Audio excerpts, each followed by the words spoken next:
স্টুডেন্টরা প্রত্যেক বছর লাখো লাখো মাধ্যমিক দেয়, লাখো লাখো এইচএস পরীক্ষা দেয়, কিন্তু তারা কি করবে, তার যে কেরিয়ার পাথ, সেই নিয়ে এখনও তাদের মধ্যে ক্ল্যারিটি বা পরিচ্ছন্নতা নেই। মানে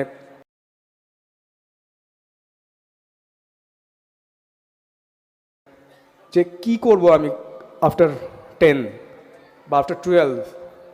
সবাই একই গতে জানে যে 10 পাস করলে 12 পাস করতে হবে, 12 পাস করলে কলেজে যেতে হবে, কলেজে গিয়ে তারপর তারপর দিশেহারা কি করব। সবাই কেউ যে একটু ভালো গাইডেন্স পেয়েছে, ভালো যার বাড়িতে ফিনান্সিয়াল সাপোর্ট আছে, সে কিছু না কিছু করে একটা বেরিয়ে গেল, বাকি সবাই পড়ে রইল আলটিমেটলি ঘরের পাশে একটা ছোট দোকান করে।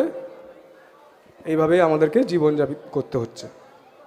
তো আমি সেই জন্যেই এখানে অনেক অভিভাবক আছেন, অনেক প্রাক্তনী আছেন এবং অনেক কারেন্ট স্টুডেন্ট আছেন বর্তমান। তো আমি ওদেরকে একটা ছোট প্রেজেন্টেশনের মাধ্যমে দেখাতে চাই যে আমাদের হাতে অপশনস কি কি আছে। এবং আমি পুরোটা কভার করতে পারবো না, কারণ এই যে আমি এখন অনেক বড় প্রোগ্রাম আছে, এরপর আরও অনেকে গান বাজনা আছে। তো আমি চেষ্টা করছি ছোট করে কিছু বলার। যদি অ্যাডিশনাল কিছু জানতে তোমাদের ইচ্ছে হয় বা আপনাদের ইচ্ছে হয়, তাহলে আমাকে যোগাযোগ করবেন। আমি গ্রুপেও আছি শতবর্ষ কমিটির, আর আমার ফোন নাম্বারও দিয়ে রেখেছি এই স্লাইডে। ওকে, তাহলে শুরু করা যাক। স্লাইডটা একটু চালু করবে।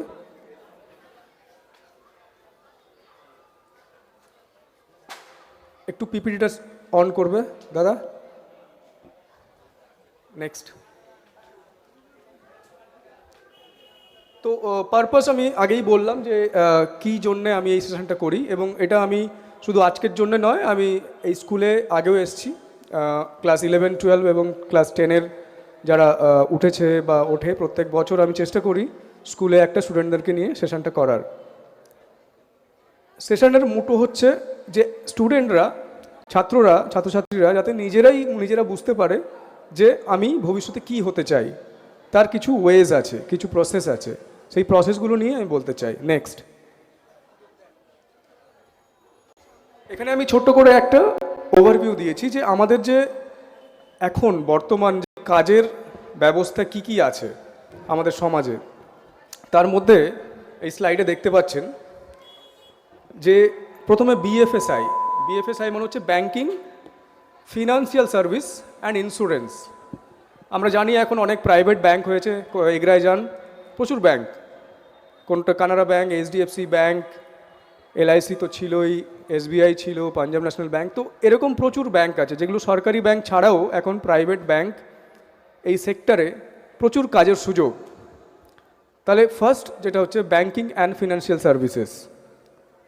সেকেন্ড ডিফেন্স, এবং ডিফেন্স সাথে শুধু ডিফেন্স মানে যারা আর্মি তা নয়, army, air force, navy, plus CRPF, rail police, normal police. তো এরকম একটা ক্ষেত্র আছে যারা ডিফেন্স এবং পাবলিক সিকিউরিটির ওপর কাজ করে। ডিজাইন কি? যারা একটু আর্টিস্টিক, যারা হয়তো পড়াশোনায় ভালো নয় কিন্তু খুব সুন্দর ছবি আঁকেন, খুব ভালো ইমাজিন করতে পারেন এবং খুব সুন্দর খাতায় ফোটাতে পারেন। তো ওরকম যারা ছাত্র, তারা হয়তো পড়াশোনাটা অবশ্যই ডিগ্রির জন্য করতে হয়, কিন্তু যদি আমি ডিজাইনের দিকে ঝোঁক থাকে, তাহলে ডিজাইনের কেরিয়ার অনেক ভালো ভালো কেরিয়ার হয়। যেমন অ্যানিমেশন ডিজাইন, এখনকার যে এআই আসছে, এআই দিয়ে সিনেমা তৈরি হচ্ছে, তো অনেক ডিজাইনার ওর পেছনে থাকে, যারা ওয়েবসাইট ডিজাইন করে, যারা প্রত্যেকটা ক্ষেত্রে। একটা মোবাইল কিনতে যান, একটা মোবাইলের ডিজাইন আলাদা, আর একটা মোবাইলের ডিজাইন আলাদা, একটা মোবাইলের পেজ আলাদা, আর একটা মোবাইলের পেজ আলাদা। তো এভরিথিং ইজ বেসড ডিজাইন। একটা গাড়ি ডিজাইন দেখে গাড়ি পছন্দ করি আমরা, একটা শাড়ি ডিজাইন দেখে পছন্দ করি। তো ফ্যাশন ডিজাইন, কার ডিজাইন বা মেকানিক্যাল ডিজাইন, বা আপনি যে কোনো ক্ষেত্রে ইলেকট্রনিক্স ডিজাইন, ইউআই ইউএক্স, যেটা ওয়েবসাইট ডিজাইনের কথা বলছি। তো ডিজাইনের একটা ভালো স্কোপ আছে প্রত্যেকটা ক্ষেত্রে। এডুকেশন আমরা মোটামুটি জানি যারা টিচার হন। তো এখন আমরা বুঝতেই পারছি টিচার হওয়ার এই যে লেন্থটা কতদূর পড়তে হয়, কারণ আমি এই লাস্ট মাস 1 মাস অনেক প্রাক্তনীদের সাথে কথা বলেছি, যারা এখন কি করছেন না করছেন, যেহেতু আমি প্রাক্তনী গ্রুপের একটা সদস্য। তো যারা যারা টিচার এই লাইনে সুযোগ করেছেন নিজেদের কেরিয়ার, যথেষ্ট পড়াশোনা করতে হয়েছে।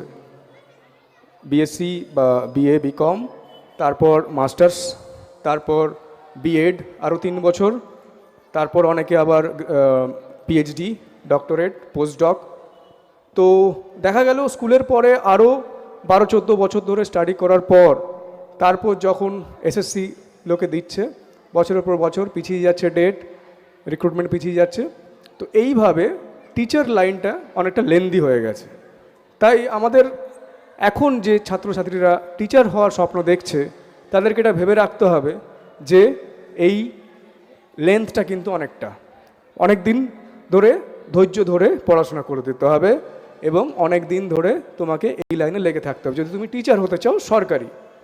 অবশ্যই প্রাইভেট অনেক এখন ইনস্টিটিউট হয়ে গেছে, অনেক প্রাইভেট বড় বড় স্কুল হচ্ছে, Narayana, Contai public school, Egra public school, অনেক বড় বড় লোকালিও অনেক বড় বড় স্কুল হচ্ছে, সেখানে সুযোগ পেলে অবশ্যই পাবে।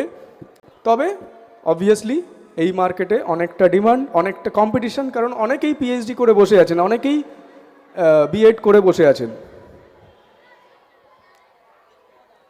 কিছু কোশ্চেন আছে? আমাকে ডাকছে? তোকে ডাকছে? সরি। তো টিচার, তো এই টিচার ছাড়া যারা রেগুলার এডুকেশনের টিচার হতে চান, এছাড়াও এখন অন্যান্য টিচিং, যেমন যারা ভোকেশনাল ট্রেনার হন, যারা অনলাইনে বিভিন্ন টিচিং করেন, কেউ বিভিন্ন স্কিল শেখায়, বিভিন্ন টেকনিক্যাল এডুকেশন শেখায়, ঠিক আছে, যারা আইটি এমপ্লয়ি বা যারা অলরেডি এমপ্লয়েড তাদেরকে মোটিভেশনাল কিছু টিচার হন।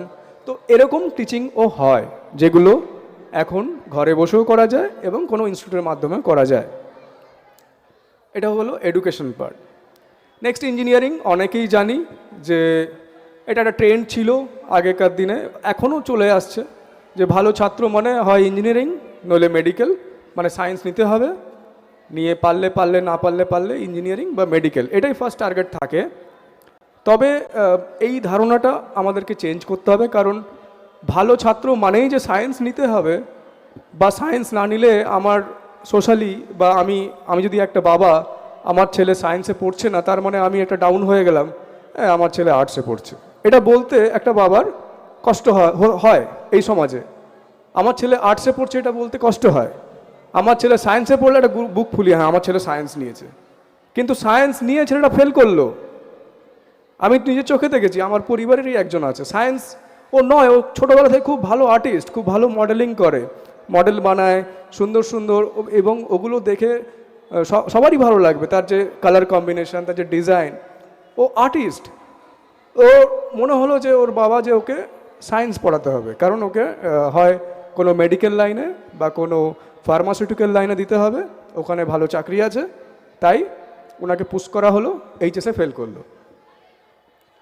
তো ইঞ্জিনিয়ারিং এরকমই একটা। তবে হ্যাঁ, ইঞ্জিনিয়ারিং এখন যারা সায়েন্স স্টুডেন্ট, ইঞ্জিনিয়ারিংয়ে অনেক স্কোপ আছে, শুধুমাত্র not limited two civil, mechanical বা ইলেকট্রিক্যাল। ইঞ্জিনিয়ারিংয়ে এখন আইটি, কম্পিউটার্স, এছাড়াও বিভিন্ন, যেমন যেগুলো কোর ট্রেড ফিল্ড আছে সেগুলো তো আছেই, এছাড়াও ফুড প্রসেসিং, বায়োমেডিক্যালস, এগুলোতে অনেক আস্তে আস্তে দিশা আসছে। ইলেকট্রনিক্স, এগুলোতে অনেক নতুন নতুন জব অপরচুনিটি আসছে। তো ইঞ্জিনিয়ারিং অবশ্যই একটা বড় স্কোপ চাকরি পাওয়ার, এবং ইজি হয়ে গেছে এখন। আগে জয়েন্টে ওয়েস্ট বেঙ্গল জয়েন্ট যেটা হতো, সেখানে 5 কি 6 হাজার, আমি যখন ইঞ্জিনিয়ারিং পড়ে পাস করেছিলাম 5-6 হাজার স্টুডেন্ট ভালো ভালো কলেজে চান্স পেত। এখন 90-1 লাখ অবধি র্যাঙ্ক বার হয় ইঞ্জিনিয়ারিংয়ের, এবং অলমোস্ট জয়েন্ট এন্ট্রান্স দিলেই আপনি কোনো না কোনো কলেজ থেকে ইঞ্জিনিয়ারিং পড়তে পারবেন। যদি স্কোর ভালো হয়, র্যাঙ্ক ভালো হয়, একটা ভালো কলেজ পাবেন, এবং সেখানে একটা ভালো যদি ইঞ্জিনিয়ারিং ডিগ্রি পাওয়া যায়, তাহলে চাকরির সুবিধে অনেক বেশি। ওয়েস্ট বেঙ্গলে না হলেও ওয়েস্ট বেঙ্গলের বাইরে যেতে হবে, ব্যাঙ্গালোর, হায়দ্রাবাদ, পুনে, এগুলোতে অপরচুনিটি অনেক বেশি, নয়ডা। তো engineering is a very very good scope নাওয়াডেজ। Fine arts, এই যেটা বললাম, যাদের আর্টসের দিকে ন্যাক, আর্টস মানে নট অনলি আঁকা, যে কোনো আর্টস ফিল্ড, যেমন কেউ ড্যান্স ভালোবাসে, যেগুলো হচ্ছে পারফর্মিং আর্টস বলে, কেউ ডান্স, কেউ মিউজিক, কেউ ভালো ছবি আঁকেন, কেউ আরও অন্য কিছু করেন। তো সেগুলোকে কিভাবে অ্যাপ্লাই করা যায়, অ্যাপ্লাইড এখন শুধুমাত্র যে স্টেজে পারফর্ম করলেই যে আমি ওখান থেকে ইনকাম করতে পারবো তা নয়, কিভাবে আমি ওই আমার স্কিলটাকে অ্যাপ্লাই করে কিভাবে নতুন নতুন পদ্ধতিতে, অনেকে ইউটিউবে আপলোড করে ইউটিউব থেকে অনেক টাকা ইনকাম করছেন। তো এই যে নতুন নতুন পদ্ধতি আসছে, সেই ট্রেন্ডটাকে ধরে নিয়ে আমাকে ভেবে নিতে হবে যে আমি আমার স্কিলটাকে কিভাবে লোকের সামনে তুলে ধরবো। তো সেভাবেই পারফর্মিং আর্ট দিয়ে অনেকেই অনেক ভালো রোজগার করছেন এখন। নেক্সট হচ্ছে ফিশারিজের সাথে অবশ্যই এগ্রিকালচারও অ্যাড করা যায়।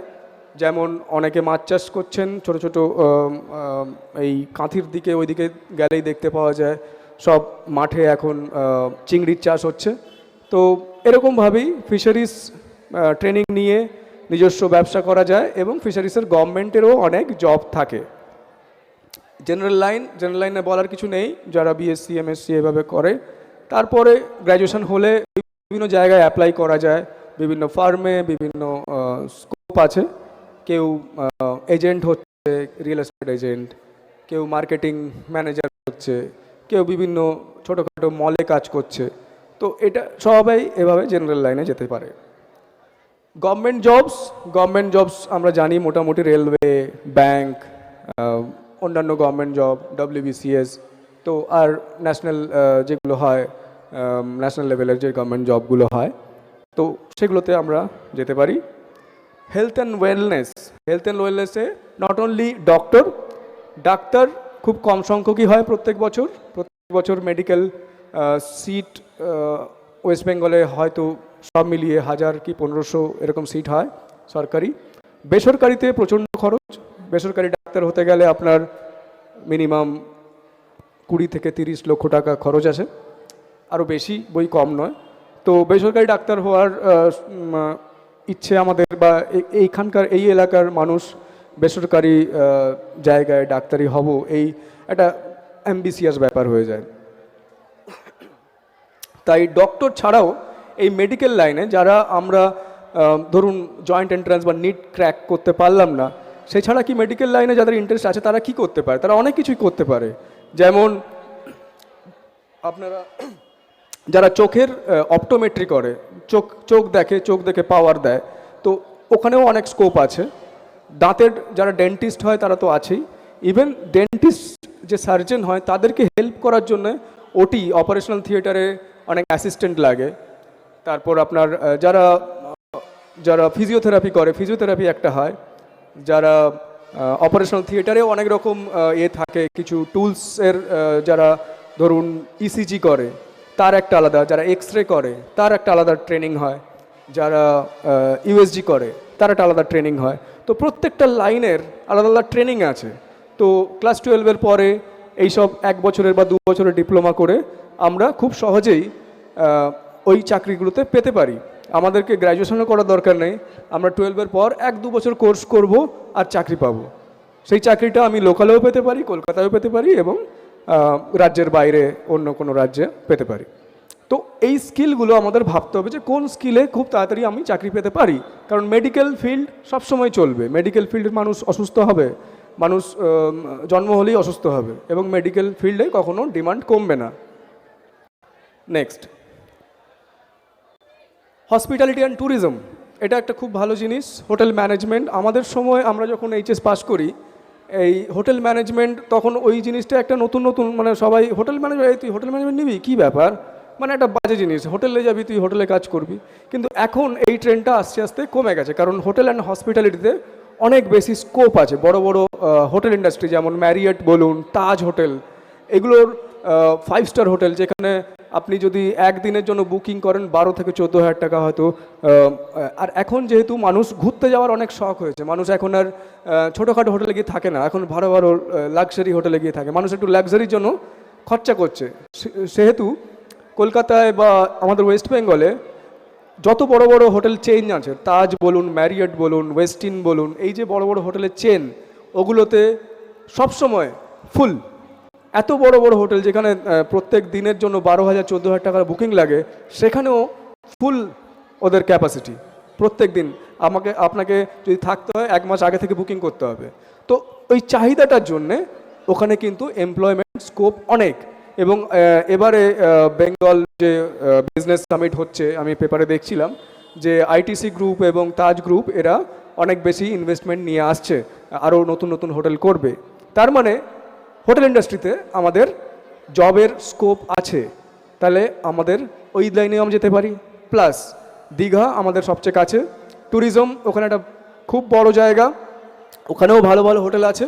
তাহলে আমরা ঘরের কাছে থেকে কেন দীঘা বা তাজপুর মন্দারমণি এই যে বেল্টটা, এখানে কেন আমরা জবের যে অপরচুনিটি হয়েছে সেগুলো কেন আমরা নেব না? আমি যখনই মন্দারমণি যাই, দীঘা যাই, আমরা দেখি নদিয়া, নবদ্বীপ, মুর্শিদাবাদ থেকে ছেলেরা এসে কাজ করছে। ওরা কিন্তু ট্রেন্ডও নয়, ওয়েল প্রফেশনালও নয়, কিন্তু ওরা কাজ পেয়ে গেছে। কেউ 20,000 কামাচ্ছে, কেউ 25,000 কামাচ্ছে, যে যার ডিপার্টমেন্ট অনুযায়ী কেউ 50,000 টাকাও কামাচ্ছে। তাহলে আমরা ঘরের এত কাছে থেকে কেন ওই অপরচুনিটিগুলো গ্র্যাব করতে পারবো না? আর যদি আমরা ট্রেনিংটা নিয়ে যাই, যদি আমরা কোর্সটা করে যাই, অবশ্যই আমাদের সার্ভিস বাকিদের চেয়ে অনেক বেটার হবে। তো আমরা যদি এই জিনিসগুলো মাথায় রাখি যে আমরা কোন জায়গা থেকে বিলং করছি।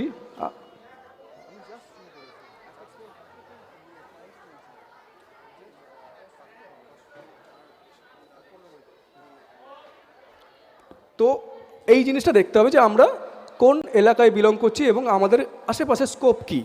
আমাদের যেমন এখানে এগ্রিকালচার ভালো হয়, ট্যুরিজম ভালো। তো এই জিনিসগুলো আমাদের মাথায় রাখতে হবে যে এই সব লাইনে পড়াশোনা করে আমরা কিছু কীভাবে নিজেকে ডেভেলপ করতে পারবো। ওকে, নেক্সট আইটি মানে ইনফরমেশন টেকনোলজি। শুধু ইঞ্জিনিয়ারিং করে নয়, অনেকেই অনেকভাবে আইটিতে যোগ দিতে পারেন।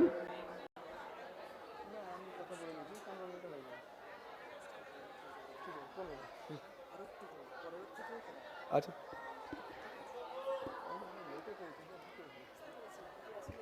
ওকে। তো আইটিতে বিএসসি করেও যায়, ডিপ্লোমা করেও যায়। তো আইটিতে অনেক স্কোপ আছে। যারা ইভেন যারা এইচএসে সায়েন্স নেয়নি তারাও আইটিতে যেতে পারে। বিপিও থেকে বিপিও আছে, যেখানে স্পোকেন ইংলিশের মাধ্যমে সিলেকশন হয়, আপনি কতটা ভালো ইংলিশে কথা বলতে পারেন।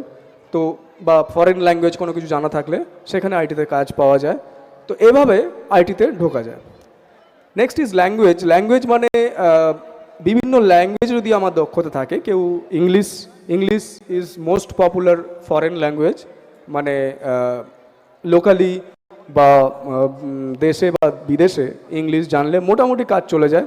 এছাড়া বিভিন্ন লোকাল ল্যাঙ্গুয়েজের যে বিদেশি ল্যাঙ্গুয়েজের কিছু পপুলারিটি আছে, যেমন জার্মান, স্প্যানিশ, এই ল্যাঙ্গুয়েজগুলো, চাইনিজ এখন নতুন উঠছে, জাপানিজ নতুন উঠছে। তো এই যে ল্যাঙ্গুয়েজগুলো, এগুলো জানলে বেসিক্যালি ইন্টারপ্রিটার হিসাবে আপনাদের কাজ পেতে অনেক সুবিধে হয়। ইন্টারপ্রিটার মানে কি, কেউ ধরুন ওই দেশ থেকে এই দেশে আসছে, ডেলিগেটস, বড় সরকারি ডেলিগেটস, তারা শুধু ওই দেশের ল্যাঙ্গুয়েজ জানে, চাইনিজ জানে কি, জাপানিজ জানে কি, রাশিয়ান জানে, ওরা ইংলিশে কথা বলতে পারে না। তো আপনি যদি দুটো ভাষাই জানেন, তাহলে আপনি ওদের ভাষাটা বুঝে নিজের ভাষাতে বা ইংরেজিতে ওটাকে ট্রান্সলেট করে আপনি বলতে পারেন। তো ওটাকে বলা হয় ট্রান্সলেটর। তো এইভাবে অনেক ট্রান্সলেটর বা সাবটাইটেলস, এখন একটু আগেই কুইজে হচ্ছিল একটা কানাডা সিনেমা, কান্টরা।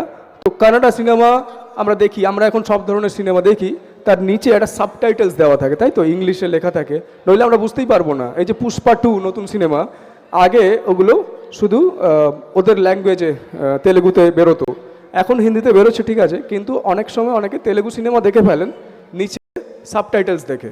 তো এই সাবটাইটেলসটাও একটা ল্যাঙ্গুয়েজের পার্ট। যদি আমার ল্যাঙ্গুয়েজের দক্ষতা ভালো থাকে, তাহলে আমি ওই হিসাবে কাজ করতে পারি। তো অনেক রকম কাজের স্কোপ আছে ল্যাঙ্গুয়েজে। লিগ্যাল সার্ভিস, লিগ্যাল মানে কি, লয়ার। আর লিগ্যাল সার্ভিস, লয়ার হতে গেলে আপনাকে সবসময় যে কোর্টেই কাজ করতে হবে তা নয়, ল ফার্মে বিভিন্ন অফিসিয়াল কাজও আছে, এবং মেয়েদের ক্ষেত্রেও এখন যথেষ্ট কাজের সুযোগ আছে। তো লিগ্যাল একটা বড় স্কোপ, লিগ্যাল ফার্মে কাজ করা বা ল পড়ে কাজ করা। আগে ল গ্র্যাজুয়েশন পরে করতো, এখন গ্র্যাজুয়েশন মানে যে কোনো স্ট্রিম থেকে, আপনি সায়েন্স থেকে, আর্টস থেকে, কমার্স থেকে গিয়েও ল পড়তে পারেন। আর এখন ইন্টিগ্রেটেড এলএলবি হয়েছে, যেটা ক্লাস 12-এর পর আপনি এলএলবিটা করতে পারেন। সেখানে 5 বছরের সময় লাগে এবং ল পড়লে অবশ্যই আপনার কাজের সুযোগ অভাব হবে না। লজিস্টিক্স মানে কার্গো, শিপিং, বিভিন্ন ট্রান্সপোর্টের স্টিক্স হয়, কার্গো হয়, শিপিং মানে যেটা পোর্টে কাজ হয়, এয়ারপোর্টের কার্গো হয়। তো এসব জন্য লজিস্টিক্সের অনেক রকম কাজ আছে। ম্যানেজমেন্ট মানে বিবিএ, এমবিএ, যারা masters of business application, business administration বা ব্যাচেলার্স অফ বিজনেস অ্যাডমিনিস্ট্রেশন নিয়ে পড়াশোনা করেন, অনেক স্কোপ তৈরি হয়েছে। অনেক ছোট কোম্পানি এখন আস্তে আস্তে বড় হচ্ছে, তারা একটা ম্যানেজমেন্টের লোক রাখছে, তো সেটাকে বলে ম্যানেজমেন্ট। তো এমবিএর চাহিদা অনেক দিন থেকেই আছে, অনেকে ইঞ্জিনিয়ারিং পড়ে তারপর এমবিএ করে। কিন্তু যদি বিজনেস অ্যাডমিনিস্ট্রেশন নিয়ে কারোর ন্যাক থাকে, যদি এটা বেসিক্যালি কমার্সের লাইন, যদি আমি কমার্স ভালো বুঝি বা আমি যদি ব্যবসায়ী মাইন্ডেড হই ছোটোবেলা থেকে, তাহলে অবশ্যই আমার প্রথম থেকেই চুজ করা উচিত যে আমি এইচএসের পর সোজা বিবিএ পড়ে নেবো, তারপরে এমবিএ করে নেবো। এই যে যদি ফোকাসটা আমার থাকে, তাহলে আমাকে ভ্রষ্ট হয়ে এদিক ওদিক ঘুরতে হবে না, কিংবা বিকম পড়েও এমবিএ করা যায়। ঠিক আছে। মিডিয়া অ্যান্ড কমিউনিকেশনে যেগুলো হয়, রিপোর্টার, আপনি এটা এক রকমের মিডিয়া, প্লাস এখন বিভিন্ন রকম মিডিয়া আছে। সোশ্যাল মিডিয়া ম্যানেজার বলে একটা রোল হয়, বিভিন্ন সেলিব্রিটিদের একটা করে সোশ্যাল মিডিয়া ম্যানেজার অ্যাকাউন্ট থাকে, একটা টিম থাকে যারা সোশ্যাল মিডিয়াটা মেনটেন করে। ঠিক আছে। তো এই যে মিডিয়ার ক্ষেত্রে যথেষ্ট বিভিন্ন রকম স্কোপ আছে। যারা ওই ব্যাপারে ইন্টারেস্টেড, অবশ্যই media and mass communication, news channel, বিভিন্ন রকম চ্যানেলে কাজ করতে গেলে অ্যাক্টর, অ্যাক্ট্রেস, এইভাবে মিডিয়াতে আপনারা ওই লাইনে পড়াশোনা করতে হবে। এখন সোশ্যাল ইনফ্লুয়েন্সার হচ্ছে, ইউটিউবার হচ্ছে। যদি মিডিয়া লাইনে পড়াশোনা করে থাকি, আমরা ডিপ্লোমা করি বা ডিগ্রি করি, তাহলে অবশ্যই ওই কন্টেন্টগুলো যেগুলো আমরা বানাবো সেগুলো অনেক বেটার হবে। ঠিক আছে। সায়েন্স তো সবাই মোটামুটি জানি, রিসার্চার হতে হয়। সায়েন্স পড়ে কেউ ফিজিক্সে, কেউ ম্যাথামেটিক্সে, কেউ রিসার্চ করছে, ম্যাথামেটিক্স পড়ছে, তারপরে এমটেক পড়ছে। তো সায়েন্সের মোটামুটি সবাই জানা আছে, এখান থেকে অনেক সায়েন্টিস্ট আমাদের স্কুলে হয়েছেন। তো সায়েন্সের এগুলোই হয়। সোশ্যাল স্টাডিজের মধ্যে অনেক রকম হয়, যেমন ইকোনমি, যারা ইকোনমি নিয়ে পড়াশোনা করতে চায়, সাইকোলজি, যারা সাইকোলজি নিয়ে পড়াশোনা, মনস্তত্ত্ব। এখনকার দিনে এই সাইকোলজিটা খুব পপুলার হয়েছে, কেননা এটা আর্টসের সাবজেক্ট। অবশ্যই সাইকোলজি কেন পপুলার হয়েছে, কারণ এখন ম্যাক্সিমাম যে ফ্যামিলি শহরে একা একা থাকে, এবং বয়স্ক যারা বৃদ্ধা, তারা একা একা থাকে। ওদের যে মেন্টাল স্টেবিলিটি বা যে মনের মধ্যে যে বিভিন্ন রকম অবসাদ, এই বিষয়ে যে বিভিন্ন রকম প্রবলেম থাকে, তো সেগুলো একটা মনস্তত্ত্ববিদরাই ওদের সাথে কথা বলে কাউন্সেলিং করে ঠিক করতে পারে। এছাড়া ডিভোর্স খুব বেড়ে গেছে, বিভিন্ন রিলেশনের প্রবলেম বেড়ে গেছে, তখন আমাদের সাইকোলজির কাছে যেতে হয়, সাইকিয়াট্রিস্টের কাছে যেতে হয়। তারা একটা কাউন্সেলিং করে আপনাদের মধ্যে ঠিক করে দেবে। কারণ এটা সবসময় আপনি যদি কোর্টে যান যে ডিভোর্স করব, কোর্ট বলবে আপনি 1 বছর থাকুন একসাথে, কারণ ওটাই একটা টেস্ট যে 1 বছর থাকবে এবং ওখানে কাউন্সেলিং হবে। তারপর যদি আপনাদের মনে হয় যে না হচ্ছে না, তখন, কারণ এটা একটা সিরিয়াস ব্যাপার, এটা ইয়ার্কির ব্যাপার নয়, কারণ এই জিনিসটা ডিভোর্স আজকাল এত কমন হয়ে গেছে, এবং সেই জন্যে এই সাইকোলজি সাবজেক্টটা খুব ইম্পর্ট্যান্ট এখন আজকালকার সমাজে। তো সাইকোলজি একটা স্কোপ অবশ্যই আছে আমাদের মার্কেটে।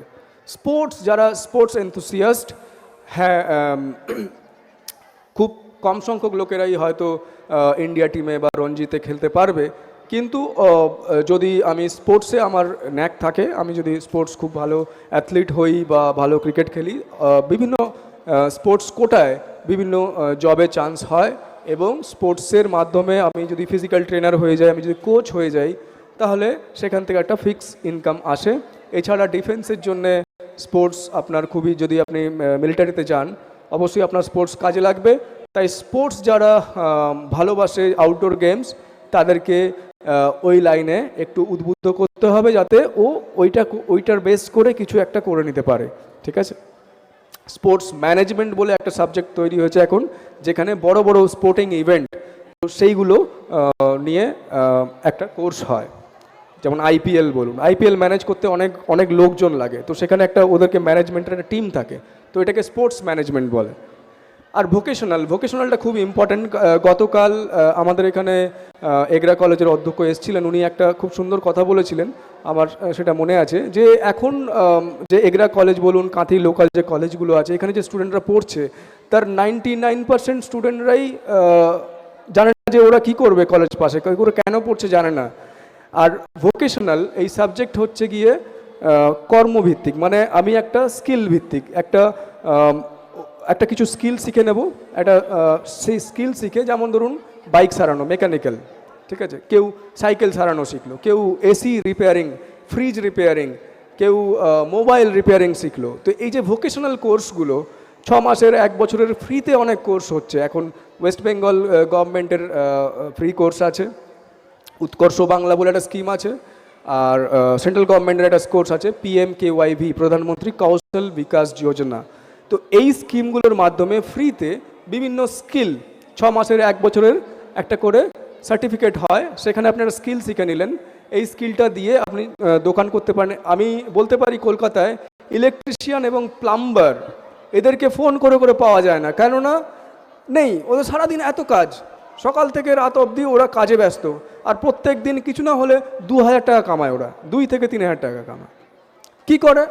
গিয়ে বাল্ব লাগিয়ে দিল, ফ্যান লাগিয়ে দিল, এইটুকু ওদের কাজ। ফ্ল্যাট বাড়িতে কেউ লোকেরা নিজের বাল্বটিও লাগাতে পারেন না, কেউ নিজেরা টিউবলাইটটাও লাগাতে পারেন, যেটা আমরা গ্রামের ছেলেরা পারি।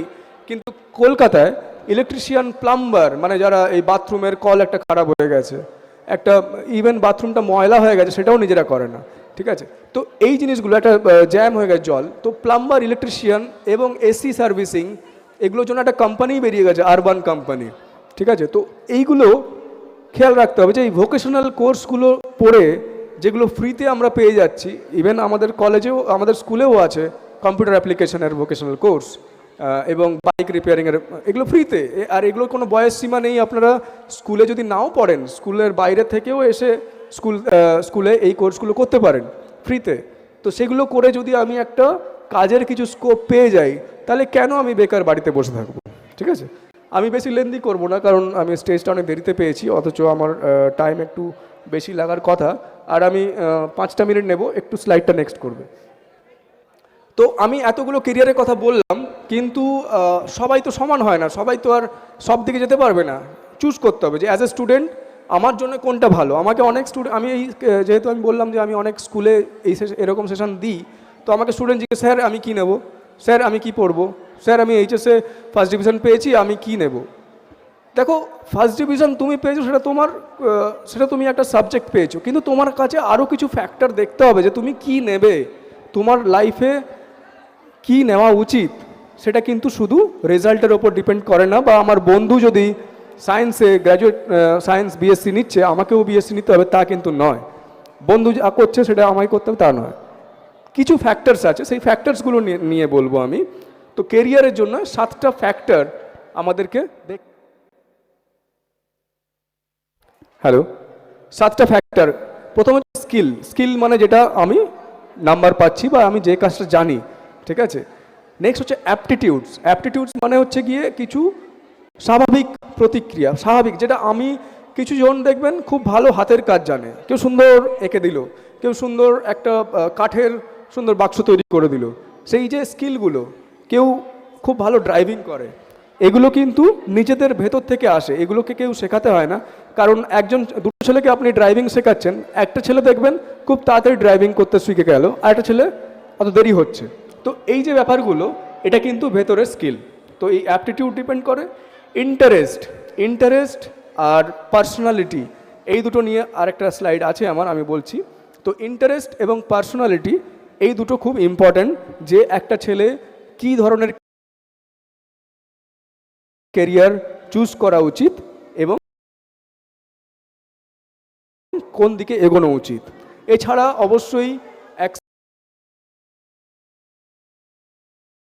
অ্যাক্সেস টু ইনফরমেশন, মানে আমি কোন জায়গায় আছি। গ্রামাঞ্চলের ছেলেরা অতটা জানে না, অতটা অ্যাডভার্টাইজমেন্ট পায় না, বা অতটা কোর্স করতে পারে না, কিন্তু শহরে, কলকাতায় বা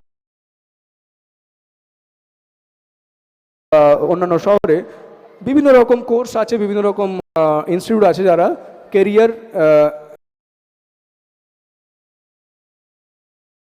কেরিয়ার ওয়াইজ গাইড করে যে তুমি কিভাবে তাড়াতাড়ি একটা জবে যেতে পারো, সেরকম ইনস্টিটিউট আফটার গ্র্যাজুয়েশন